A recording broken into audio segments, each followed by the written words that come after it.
நம்ம ஊர்ல ஒரு விசேஷம்னாலே ஒரு பெரிய லிஸ்ட் போடுவோம் இல்லையா?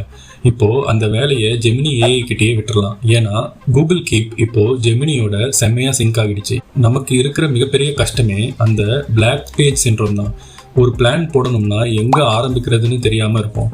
ஆனா இப்போ நீங்க ஜெமினி கிட்ட ஜஸ்ட் ஒரு கமாண்ட் கொடுத்தா போதும். உதாரணத்துக்கு நம்ம ஊர் பொங்கல் விசேஷத்துக்கு என்னென்ன வாங்கணும் அப்படின்னு ஒரு செக்லிஸ்ட் ரெடி பண்ணு அப்படின்னு சொன்னா அதுவே ஒரு கம்ப்ளீட் லிஸ்ட்டை 3 செகண்ட்ல ரெடி பண்ணிடும். நீங்கள் அதை அப்படியே உங்கள் கீப் நோட்ஸில் இன்சர்ட் பண்ணிக்கலாம். இதுக்காக நீங்கள் உங்கள் கீப் நோட்ஸை ஓப்பன் பண்ணணும் அப்படின்னு அவசியம் இல்லை. நீங்கள் ஜெமினி மூலியமாகவே இதை ஆட் பண்ணிக்க முடியும். உங்களுக்கான சில டிப்ஸ்.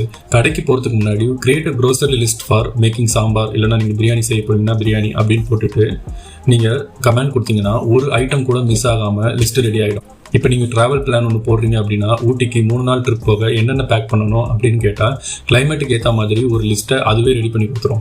இதுக்கு முக்கியமாக உங்கள் ஃபோனில் ஒர்க் ஸ்பேஸ் எக்ஸ்டென்ஷன் அப்படின்றத ஆன் பண்ணி வைக்கணும். அப்புறம் ஜெமினி கிட்ட என்னோட ட்ராவல் லிஸ்ட்டை காட்டுன்னு சொன்னால் அது உங்கள் கீப் நோட்டில் இருக்கிற நோட்ஸை தேடி எடுத்து அப்படியே காட்டும். நீங்கள் ரோட்டில் போயிட்டு இருக்கும்போது இல்லை டிரைவிங் பண்ணும்போது கூட வாய்ஸ் மூலமாக உங்கள் ஐடியாஸை நோட்ஸாக மாற்ற இது ரொம்ப யூஸ்ஃபுல்லாக இருக்கும். அதே போல் உங்களுடைய பாஸ்ட் டேட்டாவை நோட்ஸில் எங்கேயாவது நீங்கள் சேவ் பண்ணி வச்சுருந்தீங்கன்னா அதையுமே நீங்கள் வாய்ஸ் மூலியமாக தேடி எடுத்து நீங்கள் கேட்டுக்க முடியும். இந்த அப்டேட் உங்கள் ஃபோனில் வந்துருச்சான்னு செக் பண்ணி பாருங்கள். இந்த மாதிரி டெக் அப்டேட்ஸ்க்கு என்ன ஃபாலோ பண்ணுங்கள்.